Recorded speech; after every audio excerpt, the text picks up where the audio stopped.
Hi everyone, स्वागत है आप सभी का एजुकेशन की 98 यूट्यूब चैनल में।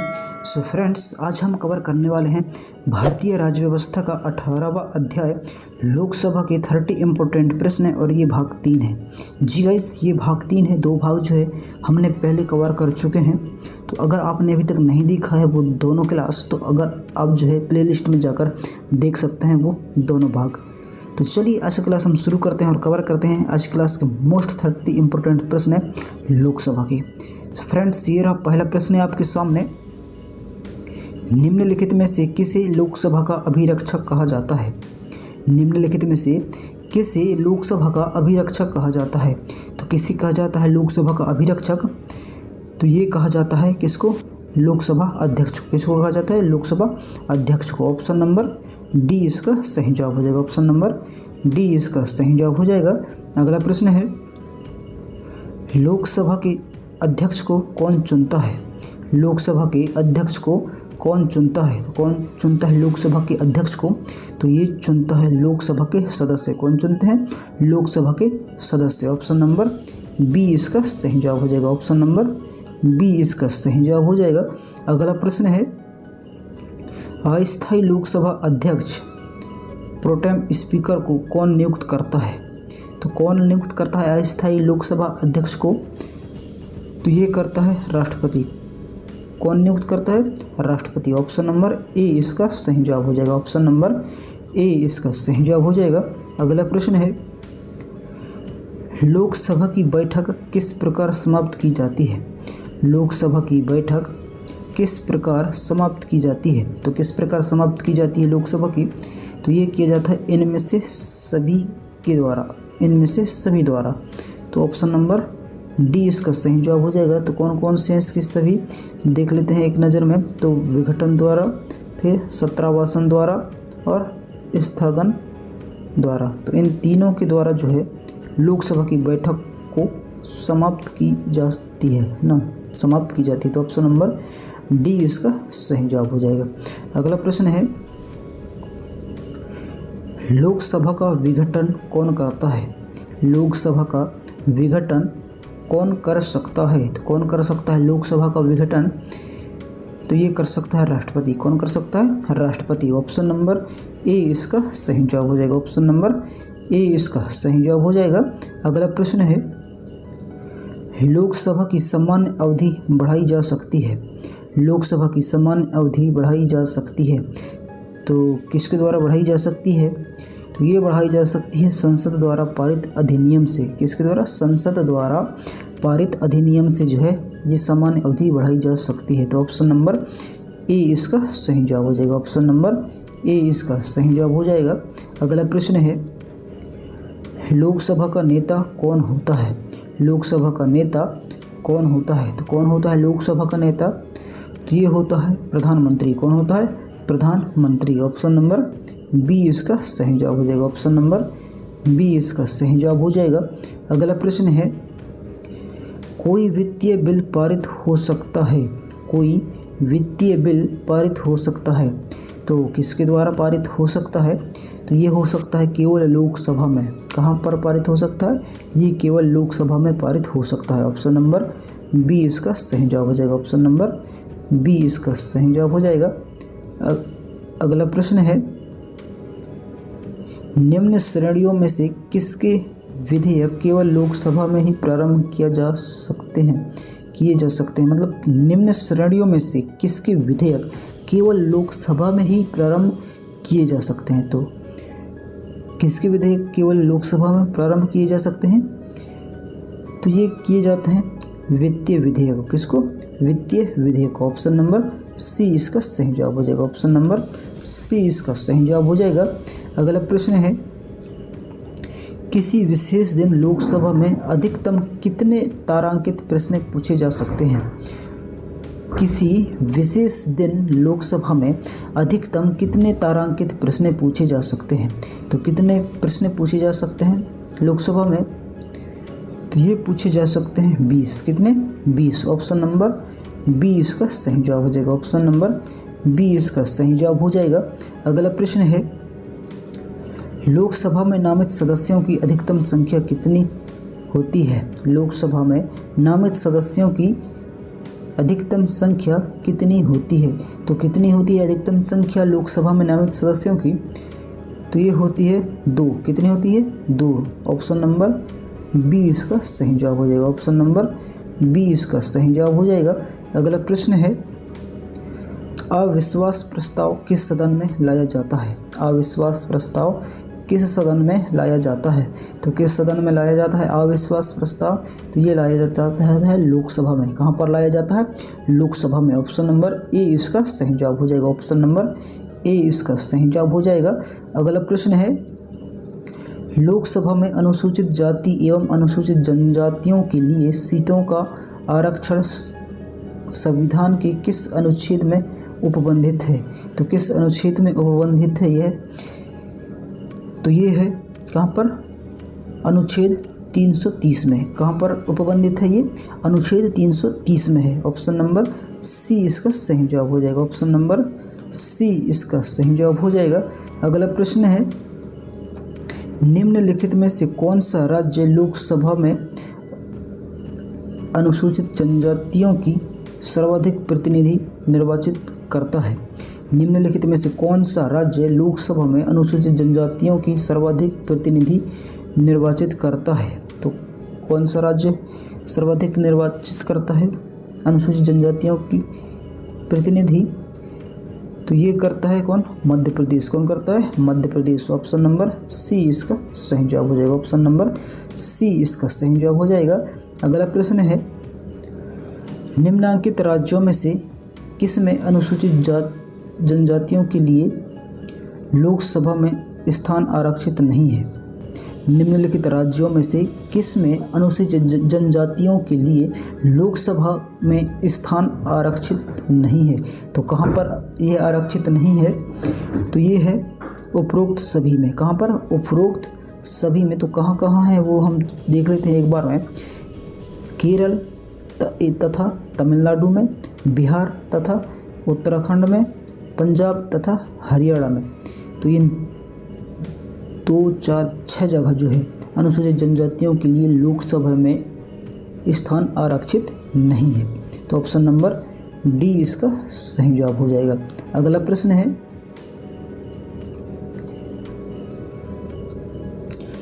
किस राज्य में लोकसभा में अनुसूचित जनजाति एवं अनुसूचित जनजातियों के लिए अनुसूचित जाति एवं अनुसूचित जनजातियों के लिए आरक्षण नहीं है?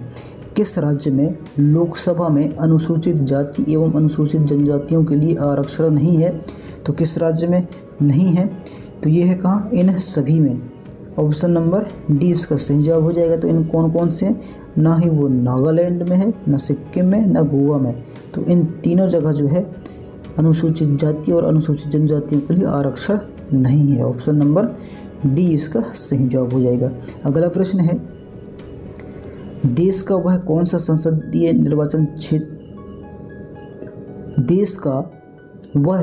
संसदीय निर्वाचन क्षेत्र कौन सा है जिसकी सीमाएं 9 संसदीय निर्वाचन क्षेत्रों को स्पर्श करती है? देश का वह संसदीय निर्वाचन क्षेत्र कौन सा है जिसकी सीमाएं 9 संसदीय निर्वाचन क्षेत्रों को स्पर्श करती है? तो कौन है वो? तो वो है कौन? नागौर। कौन है?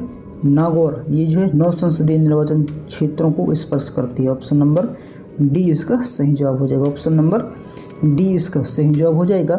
अगला प्रश्न है, किस लोकसभा में निर्वाचित महिला सांसदों की संख्या सबसे कम थी?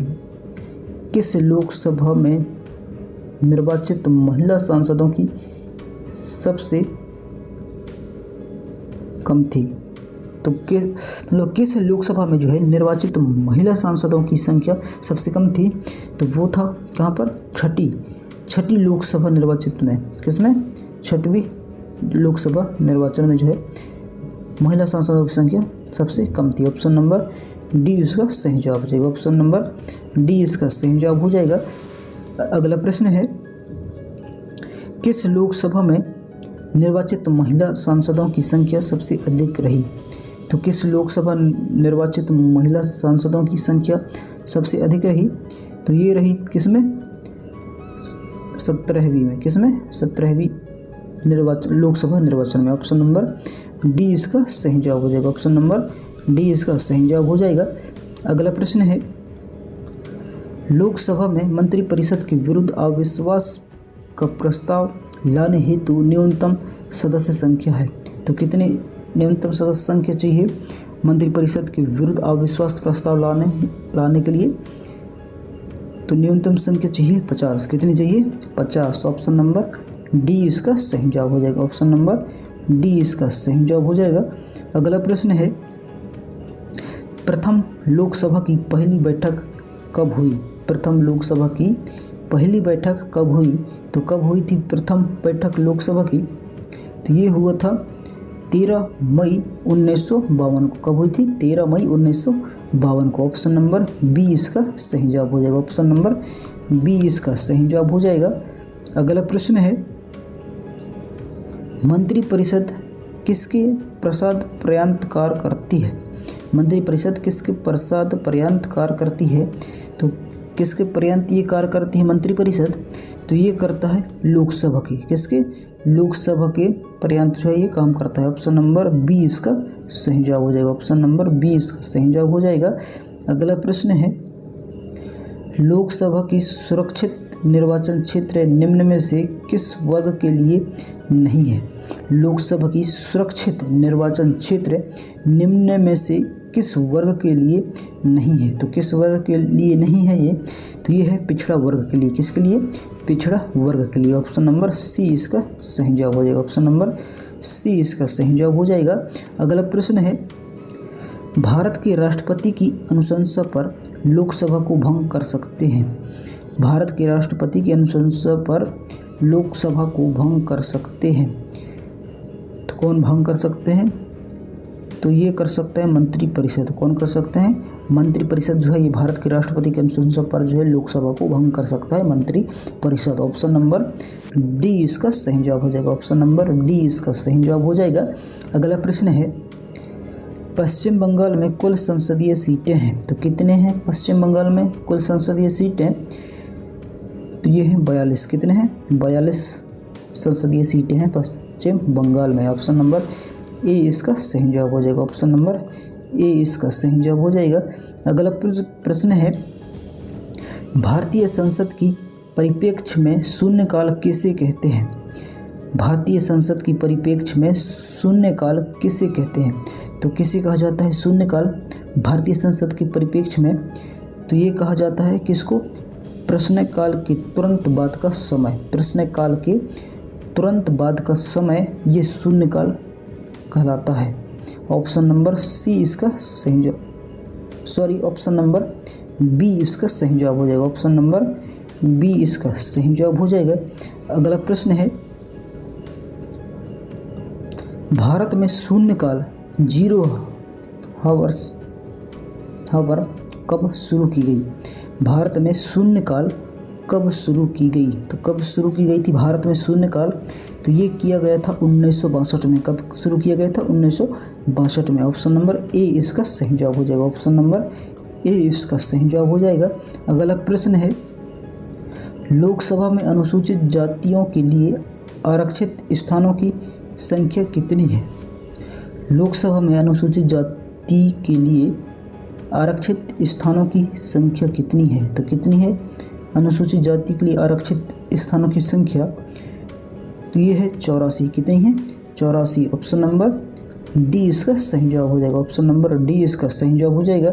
अगला प्रश्न है, प्रथम लोकसभा का गठन कब हुआ था? प्रथम लोकसभा का गठन कब हुआ था? तो कब हुआ था प्रथम लोकसभा का गठन?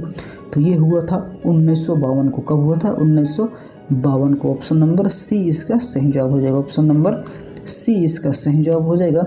अगला प्रश्न है, आज की क्लास का अंतिम प्रश्न है कि निम्नलिखित में से पॉपुलर चैम्बर किसे कहा जाता है? निम्नलिखित में से पॉपुलर चैम्बर किसे कहा जाता है? तो किसे कहा जाता है पॉपुलर चैम्बर? तो ये कहा जाता है लोकसभा को। किसको कहा जाता है?